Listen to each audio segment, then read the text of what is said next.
Media pertama dari KTP Ulama. Saat ini saya akan mempresentasikan pesawat, desain sayap pesawat aerodinamika dasar hingga desain sayap 3D. Yang pertama, pelatihan aerofoil. Aerofoil adalah bentuk penapang sayap yang dirancang untuk menghasilkan gaya angkat ketika udara mengalir melewati permukaan. Bentuk aerofoil dibuat sedemikian rupa agar aliran udara di bagian atas dan bawah sayap menghasilkan perbedaan tekanan. Ketika pesawat bergerak maju, udara di bagian atas airfoil bergerak lebih cepat dibandingkan di bagian bawah. Perbedaan kecepatan tersebut menyebabkan tekanan udara di atas sayap menjadi lebih rendah sehingga muncul gaya angkat ke arah atas. Selain menghasilkan lift, airfoil juga berfungsi menjaga kestabilan efisiensi pesawat selama penerbangan. Mekanisme terbentuknya lift. Lift berbentuk akibat kombinasi prinsip Bernoulli dan hukum Newton 3. Bentuk airfoil menyebabkan udara mengalir lebih cepat di bagian atas sayap sehingga tekanan udara menjadi lebih rendah dibandingkan bagian bawah sayap. Perbedaan tekanan inilah yang menghasilkan gaya angkat. Persamaan lift. Lift sama dengan setengah massa jenis udara, kecepatan, luas tepang sayap, dan konsisten lift.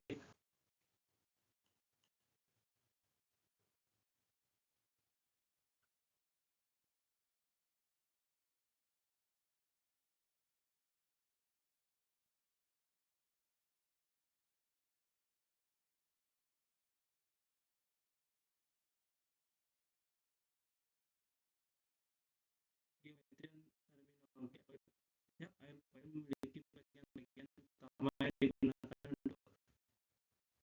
untuk menganalisis performa aerodinamika. Terminologi ini penting karena berkaitan langsung dengan kemampuan aerodinamika. Garis lurus dari landing edge ke trailing edge chamber, tingkat kelengkungan airfoil. Main chamber line, garis tengah kelengkungan airfoil. Thickness, ketebalan maksimum airfoil. Landing edge bagian depan airfoil. Trailing edge bagian belakang airfoil. Semakin besar chamber, biasanya kemampuan menghasilkan lift juga meningkat, namun dapat ikut bertambah. Berikutlah geometri dan terminologi airfoil.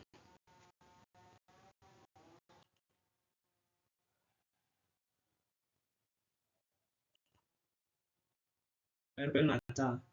Untuk mempermudah penelitian dan pengembangan aerodinamika, NACA National Advisory Committee for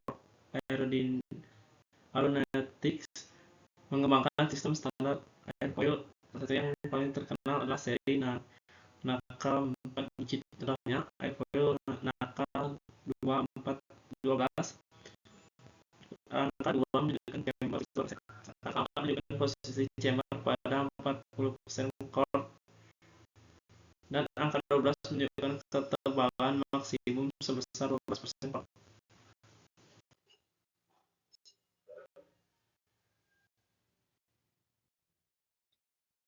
Jenis-jenis NACA yaitu 4412, 4415, 45317, 23012, dan 23015. Karakteristik aerodinamika airfoil. Karakteristik aerodinamika biasa dianalisis menggunakan ada konsisten sulit meningkat juga meningkat karena aliran udara semakin dibelokkan oleh sayap.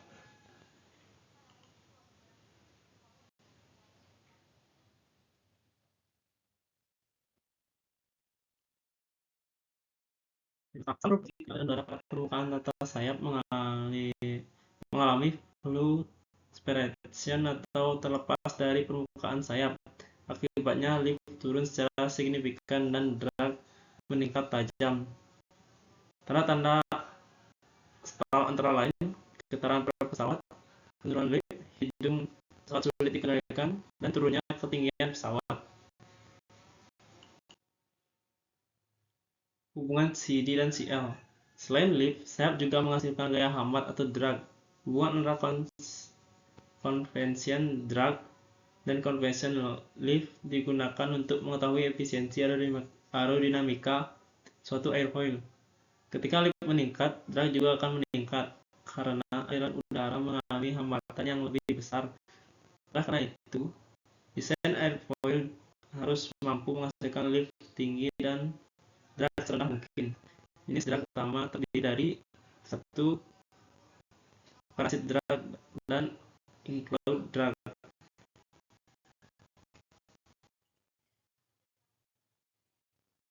Dua dimensi dan sayap 3 dimensi. Airfoil merupakan bentuk 2 dimensi nama sayap sebenarnya merupakan struktur 3 dimensi yang memiliki bentang sayap tertentu. Pada analisis 2 dimensi, efek ujung sayap belum diperhitungkan. Namun, pada sayap 3 dimensi, muncul fenomena tambahan berupa wingtip vortice dan include drag yang mempengaruhi performa penerbangan. Karena itu, performa airflow ideal di laboratorium belum tentu sama dengan performa sayap pada kondisi penerbangan nyata.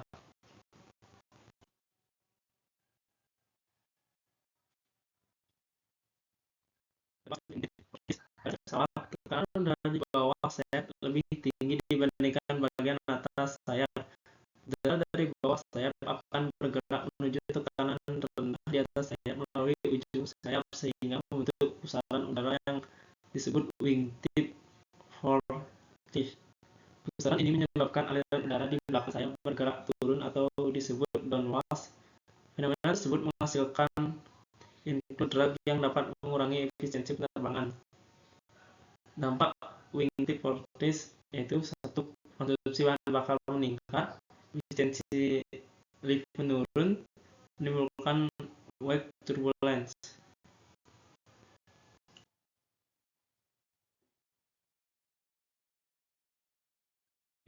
Itu adalah hambatan yang muncul sebagai konsekuensi dari pembentukan lift. Semakin besar lift yang dihasilkan sayap, maka include drag juga akan besar. Include drag paling dominan pada kecepatan rendah, take off dan atau landing.